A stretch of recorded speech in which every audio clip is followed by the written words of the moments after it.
So permit me to express once again my profound gratitude for this award.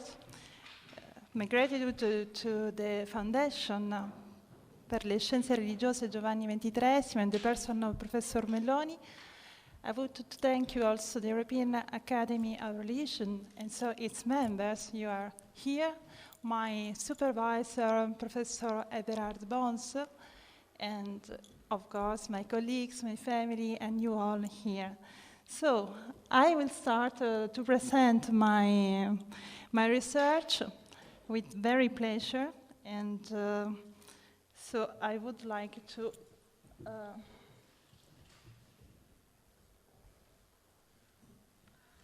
yes, I want to project my PowerPoint.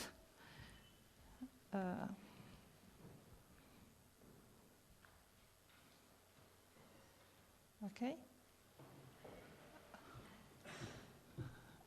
Is it good? Oh, yes. Okay.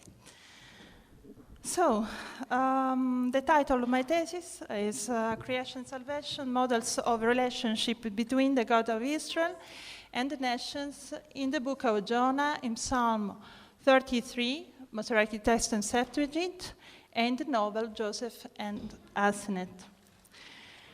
The starting point of my doctoral thesis in biblical exegesis submitted to the University of Strasbourg is the current debate on monotheism and religious pluralism.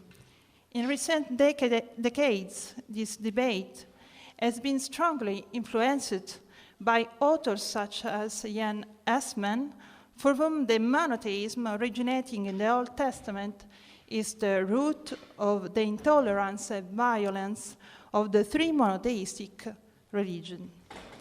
In my thesis, however, I didn't wish to challenge Assmann's theory, but address another question.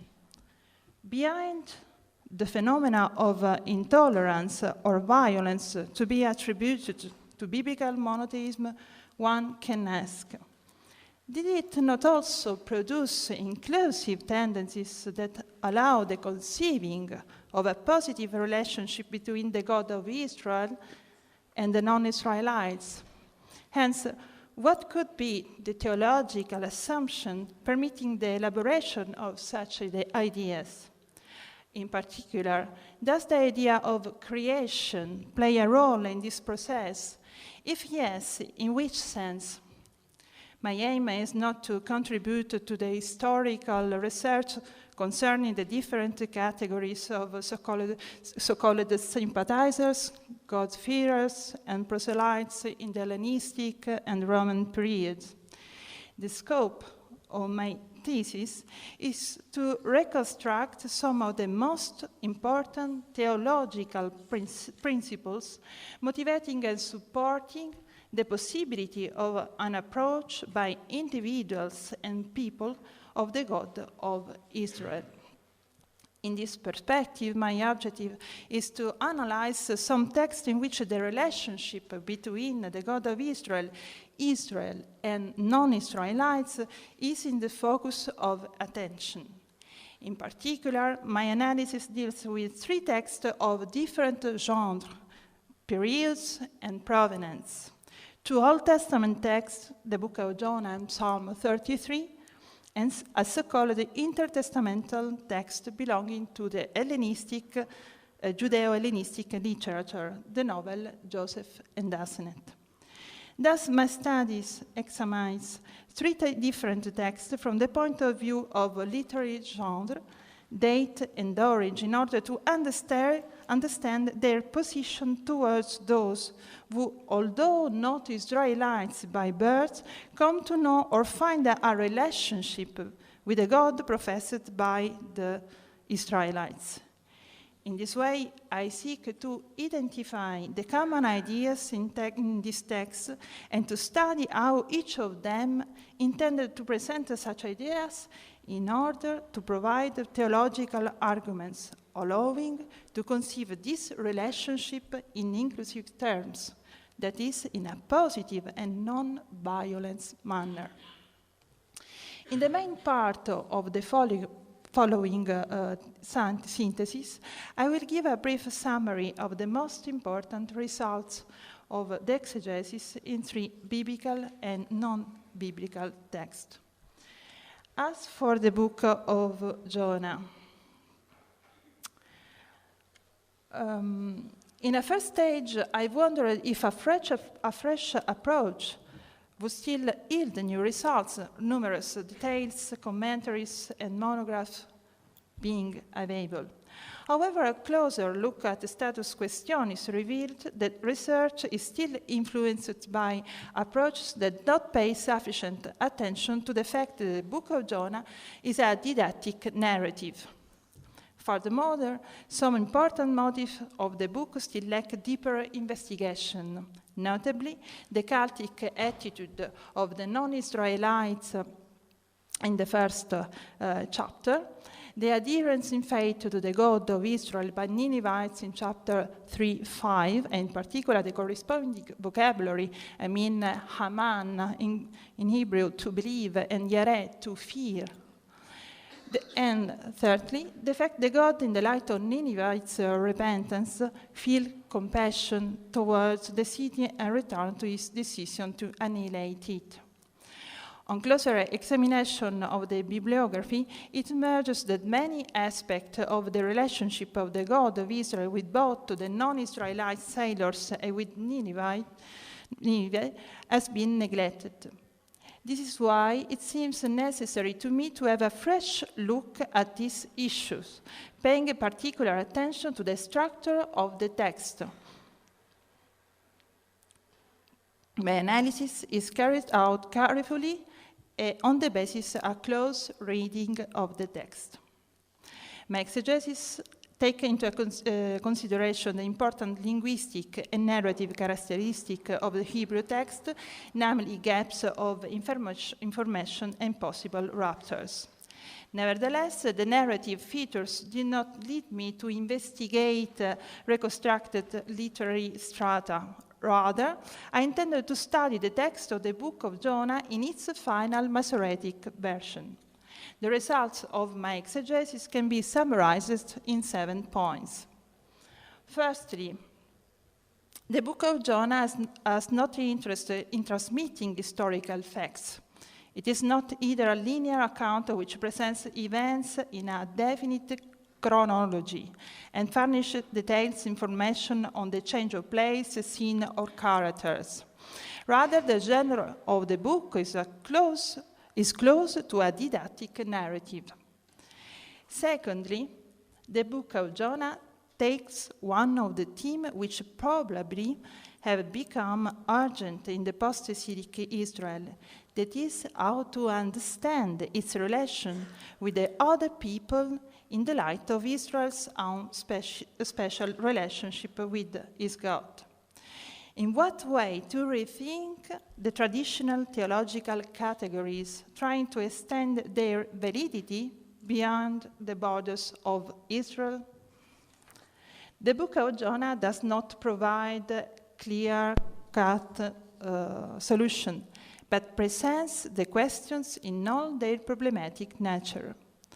Without denying Israel's exclusive relationship with his God, for example, the validity of the promise of Exodus 34:6, the Book of Jonah nevertheless allows the glimpsing of new horizons, addressing the question of the validity of this promise for non-Israelites.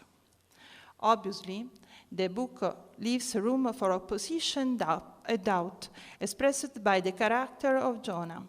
In fact, through his reticence in accepting the mission given by his God and then rejecting the latter merciful action, he displays the difficult discussion around the place that the non-Israelites have to occupy in the salvific logic of God. Thirdly, some recent authors underline the fact that God cannot change his mind, so that the possibility of a repenting of the part of God is to be excluded. Therefore, the destruction of Nineveh only would be postponed. However, such a reading is to be rejected. On the one hand, because the conclusion of the book does not lead to an univocally negative interpretation.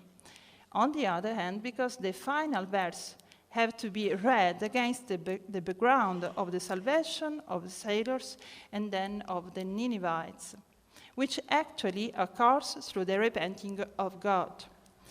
It is important to stress this aspect in order to avoid any fundamentalist reading of the text. Fourthly, although the book of Jonah seems to present isolated events in the first and the second parts, they are linked by common themes which find their ultimate meaning in chapter 4. Here, the idea of creation, lordship, and mercy of God find their point of convergence. The God of the patriarchs is a merciful God who wishes to effect his salvation by virtue of that very close and essential relation which binds him to the human king through the act of creation. Fifthly, in chapter 1, the attitudes of sailors are described as particularly correct and pious. They do not hesitate to invoke their divinities, and when every expedient has failed to save themselves and the prophet, they call to the God of Jonah with a prayer, and once the sea has calmed down, they offer him sacrifice and vows. Moreover, God himself pays heed to their prayers and grants them their salvation. Thus, although the sailors are not Israelites, their attitude is revealed in a full series of acts which allow a glimpse of their positive openness to the divine, and particularly to the God of Jonah, to whom they commit their lives. Sixthly, as a whole, the book of Jonah presents a kind of crescendo. In a first stage, the prophet's contact with the non-Israelites happens in a rather attenuated form. The sailors are sketched as pious individuals. In a second stage, Jonah is confronted with another category of non-Israelites, the Ninevites, who are said to have provoked the wrath of lords because of their wicked conduct. It is from this guilty condition and because of the threat of destruction that they had changed their behavior and followed by rites of self-abasement, which expressed their intention to change their behavior and submit themselves to Elohim, the God of Jonah. This will guarantee God's favors and will be the prelude to the repenting of God, who, as a merciful God, will choose to procure for Nineveh no longer destruction but salvation. Even if Nineveh does not belong to Israel through genealogical descent, it is presented as standing in a direct line with the latter by virtue of its fate. This seems to be the common terrain where Israel can ideally meet those who, independently from the covenant, cherish a common relation with Elohim. Seventhly, the book of Jonah emphasizes the importance of the theology of creation.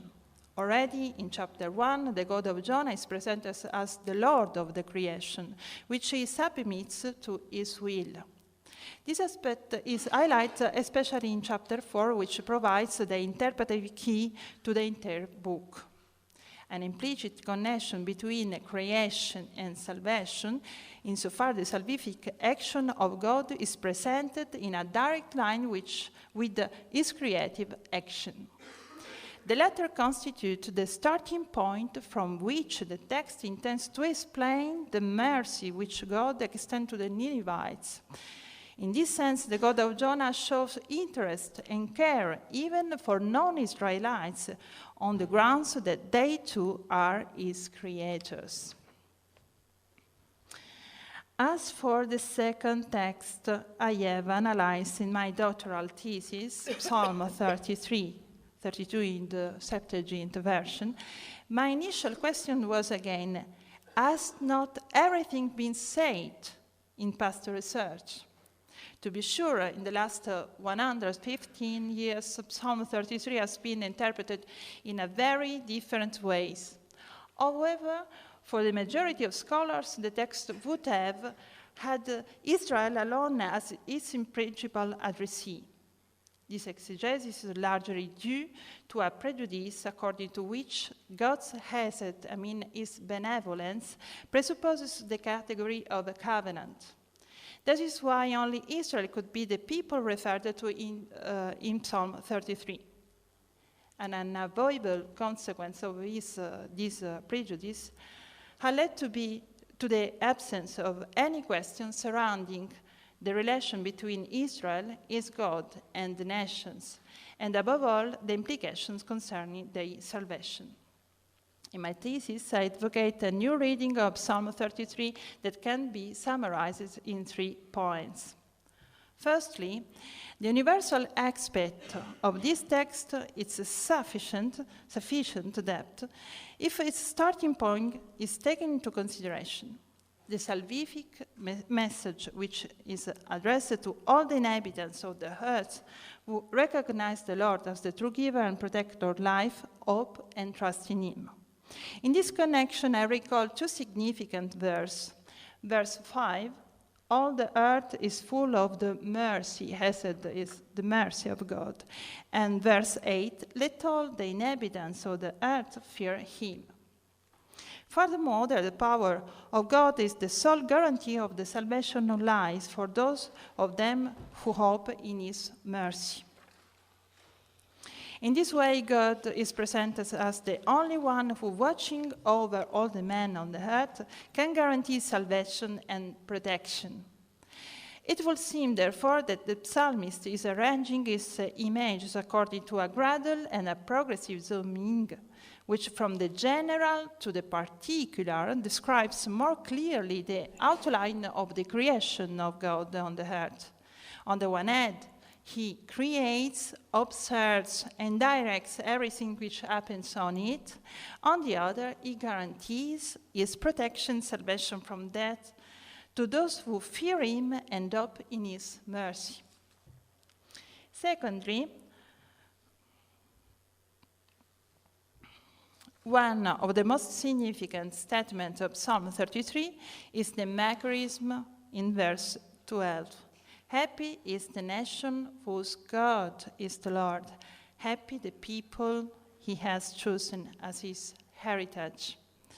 This mechanism finds its natural setting in a universal scenario in which Israel and the nations together are protagonists of a new relationship of God belonging to the Lord. This would no longer be founded upon the covenant. On the contrary, Psalm 33 is presenting a new idea. God creates, watches over the inhabitants of the earth, and saves those who hope in His mercy. That is why all men can participate in the divine plan by recognizing this God as the only Lord of creation and history, and the only one in whom to hope for their very life. In this sense, Psalm 33 develops an idea of salvation that goes beyond the borders of Israel. Thus, the criterion divine, those who will benefit from the divine mercy, from those who will be cut off outside, is no longer modeled on the lines of the covenant, but on a conscious adhering in faith to this God. Thirdly, I dedicate a paragraph of the Septuagint version of Psalm 33, which strengthens the ideas of creation mercy. In this connection, an important detail is provided in verse 9. All the inhabitants of the earth, the same one called for to fear and hope in His Helios, that is His mercy, were created by Him.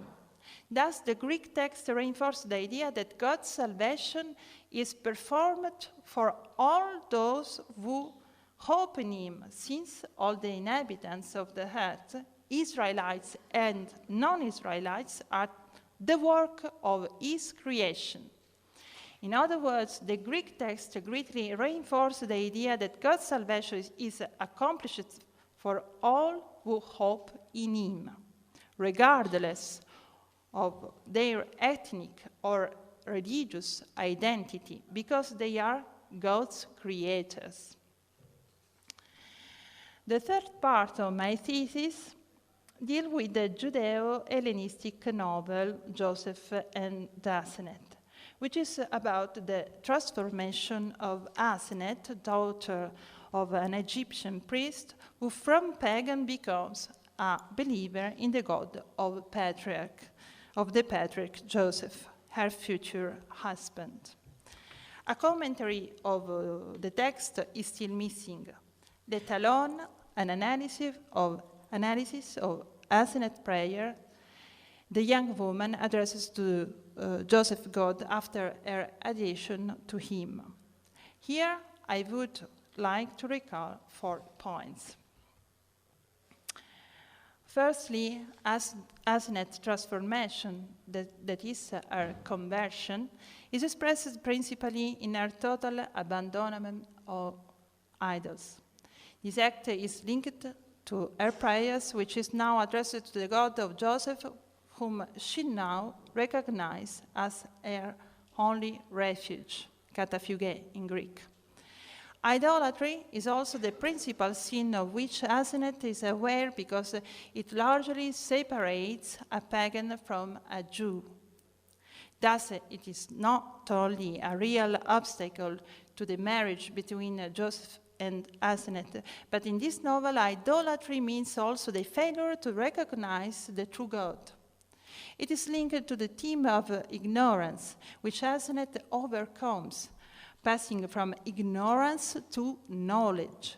Now she knows that idols she worshipped are only dead and dumb gods, and that her sole refuge is in the God of Israel. Thus, in Joseph and Asenath, the abandonment of idols and the recognition of God are 2 aspects of the same process in which Asenath passed from being a pagan to being a believer. Secondly, before addressing God directly, Asenath expressed the sincerity of her transformation by means of rites of self-abasement. In her subsequent soliloquy, she invokes the Theologumenon of Exodus 34:6 with reference to her own situation. This distinguishes her from Jonah, who is aware of his Theologumenon but does not seem to hold it valid as far as non-Israelites, the Ninevites, are concerned. In this regard, in the literary fiction, Asenath seems to have an idea that is, in a certain sense, more mature in regard to the relationship that the God of Israel has with all men. Thus, Asenath is taking a step forward by seeking from God the forgiveness of her idolatry, because she recognizes Joseph God as merciful and compassionate to all his creatures. Furthermore, in her prayer, Asenath explicitly recognized God as creator and giver of her own life. In this way, she addresses her supplication to the God of Joseph by combining 2 aspects.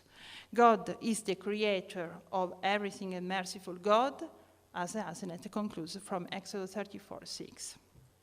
Thirdly, the angel's dialogue with Asenath shows that her transformation as a paradigmatic character. As a city of refuge for all the nation, Asenath becomes the model of every pagan who, following in her footsteps, will be able to obtain from the Creator of God full pardon and salvation. Ultimately seen, if the metanoia, the conversion, implies the passage from ignorance to knowledge, many, like Asenath and following her example, will be able to come to the knowledge of the Creator and merciful God and taking refuge in Him. Fourthly, Asena knows God and his attributes without having received a personal revelation. Moreover, in her prayer, she speaks of her conversion as a process that will prompt her to take refuge in him. In addition to cataphuge, refuge, Asenet uses various other terms attested in the language of prayer of Septuagint Psalter. This is an obvious anachronism. The wife of the patriarch Joseph could not have no such vocabulary. Thus, the novel elaborates a literary fiction which presents Asena as an Egyptian who already has all the pre-understanding which drove her close to the God of Israel. Strictly speaking, Asenet would have little in common with the presumed readers of the novel because it reflects a pre-Mosaic perspective. Asenet can neither know nor observe the Torah. Moreover, as a woman, she has not to undergo circumcision. How then can we describe all those who, as non-Israelites, wish to abandon idolatry and worship the God of Israel? Are they to be regarded as God-fearers, proselytes, or true Israelites? To this question, the novel gives no answer. It limits itself to putting into the angel mouth the mechanism declaring, "Blessed those who adhere to God in metanoia," in conversion, following the example of Asenet. General conclusions.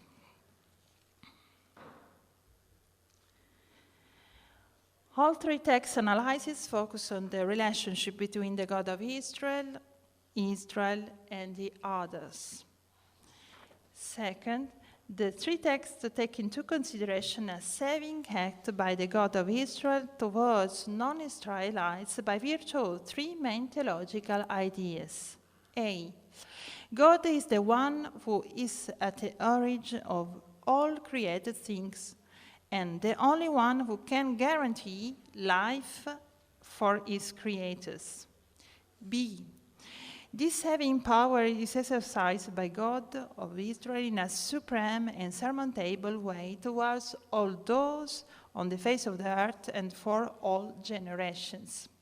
C. The Hesed, Elios, the mercy, the principle that makes possible the salvation of those who turn from pagan to God of Israel, is presented in all three texts as a typical feature of divine action towards all being of the earth.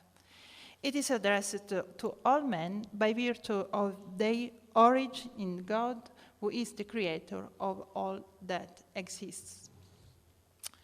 Thirdly, the attitudes of the non-Israelites who adhere to the God of Israel and obtain salvation from him is described through various categories, mainly fearing God, believing him, hoping his chesed, and taking refuge in him. My doctoral thesis will be published in English in the next weeks in the FAT for Schwungen zum Alten Testament 2, series by Mohr, Siebeck, Tübingen. The announcement is already present in the catalog and on the website of the publishing house. Thank you very much for your attention.